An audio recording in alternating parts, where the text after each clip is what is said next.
Namaskar. Hello, friends. Spiritual preaching. Wise men with understanding of spirituality should not try to argue and convince ordinary people to follow their spiritual way of life. The ordinary people are still deeply rooted in the worldly life. They perform karma expecting a fruit thereof for themselves. It is therefore futile to expect them to follow the karma yoga philosophy of performing karma without bothering about fruit. It is a very common experience that a person who gets interested in spirituality and gains some knowledge immediately starts preaching to others in his family or friend circle. Shri Krishna says that the spiritual preaching of the Geeta should not be shared with people who are not interested in it and who do not have faith in the singular God. The reason is twofold. For one, sharing of this philosophy with someone uninterested will be waste of time.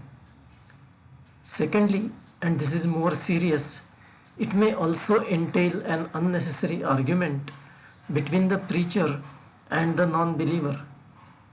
Another person arguing from a purely worldly perspective may sow the seeds of doubt in the mind of the beginner on the spiritual path, since he is not yet firmly established in his faith.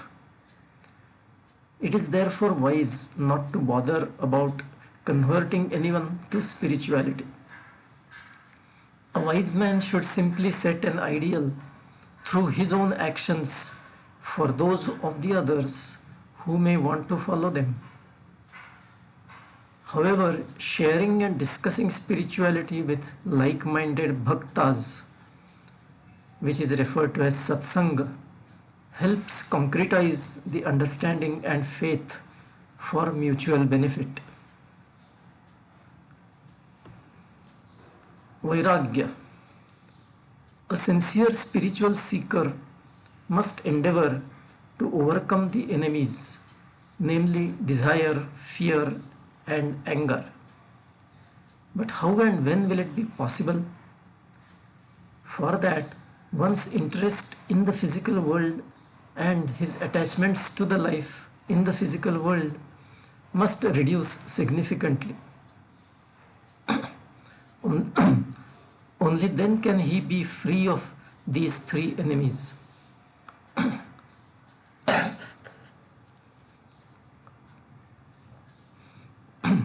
In other words, Vairagya is the bedrock on which spiritual progress and liberation can happen. But Vairagya is not something that can be acquired. It has to be a gift from the divine in accordance with his big plan. As Vairagya starts strengthening, the bodily identity starts weakening, and the seeker starts identifying more and more with the one supreme soul to finally merge with him. When he discards all desires, he will be focused on the spirit and thus develop a different level of perception, that is jnana, that will transcend the physical creation. Then he becomes one with the singular that is beyond all this duality. Worship. Through the Gita, Shri Krishna makes it very clear that he is the Supreme One. Shri Krishna emphasizes that he is not the one who creates this physical world. He talks about Ishwar or gods as being responsible for the functioning of the universe.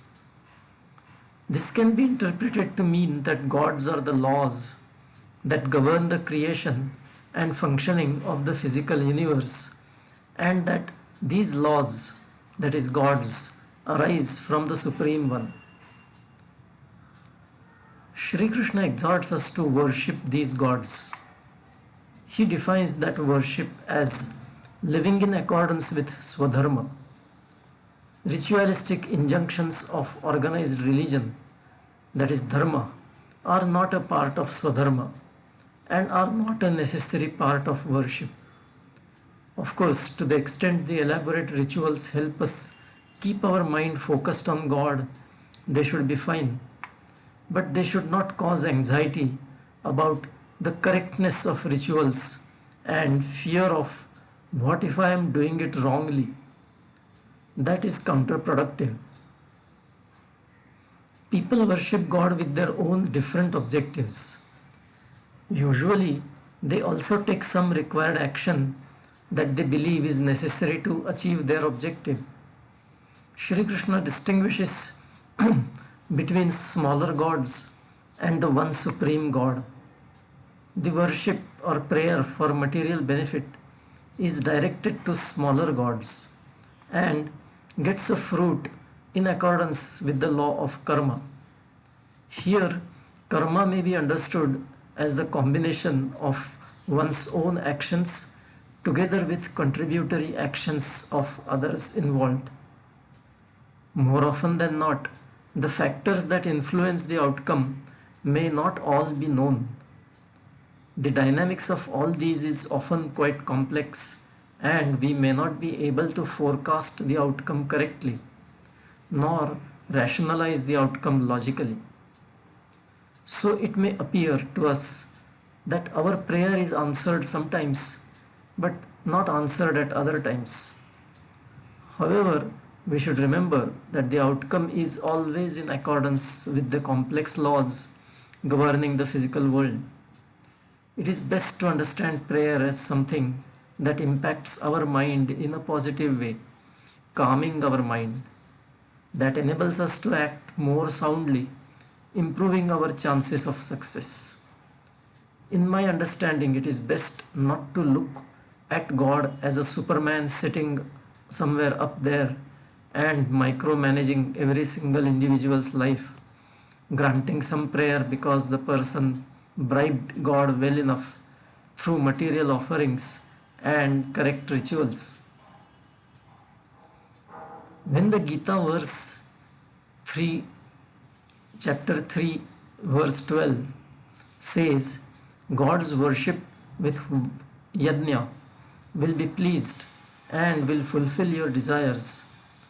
Does it mean one can chant God's name and any and every desire for sense pleasure will be fulfilled? No. When one lives in the awareness of the big picture, one is naturally aligned with it.